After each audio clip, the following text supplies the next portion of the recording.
Let's start with GameStop. That stock's under pressure. GameStop. I thought it was a dying brick and mortar store. You know these hedge funds were planning on this thing to go bankrupt, and all of a sudden it's not. As for me, I like the stock. GameStop is a $23 billion company right now. There's a lot of kids and a lot of people on Wall Street bets who have made money to pay off their mortgage. I read about a post yesterday of a kid that was able to pay off his entire student loans and posted it.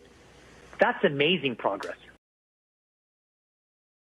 It's been 3 years since the GameStop short squeeze of 2021, an event that sent shockwaves through the financial world and grabbed the attention of millions of retail investors. While the stock's price has fluctuated, the GameStop community remains as passionate as ever. At first glance, the stock charts might seem to suggest that GameStop is headed for bankruptcy. However, upon closer examination, a new image emerges. The GameStop community has migrated from Wall Street bets to a newer GameStop-only focused subreddit called Superstonk. The community remains committed to the stock, believing in its long-term potential and the possibility of another short squeeze. Let's start with the Superstonk subreddit. The community has over 916,000 members now actively participating on the subreddit. This online forum has become a hub for discussions, data analysis, and support for GameStop investors. One of the most notable changes is the emphasis on direct registration of shares. DRS is a process that allows investors to remove their shares from the custody of their brokers and have them registered directly in their name through a transfer agent.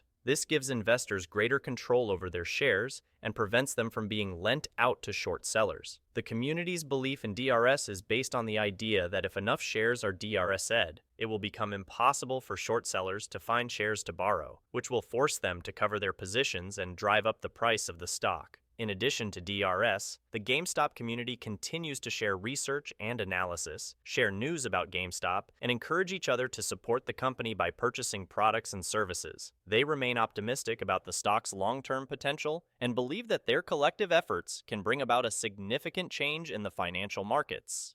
Apart from DRS, many individuals are actively advocating for a change in the regulatory framework governing the stock market. The banning of dark pools is one of the most significant changes that could trigger the MOAS. Dark pools are private exchanges where large blocks of shares can be traded without publicly revealing the information. This lack of transparency allows for manipulation and prevents retail investors from accessing fair pricing. Browsing Superstonk, it is evident that the GameStop investors remain as composed and committed as ever. Many of them believe that the MOAS is only a matter of time and that they have already won. They are patiently waiting for hedge funds to close their short positions and potentially lead to a massive increase in the stock price.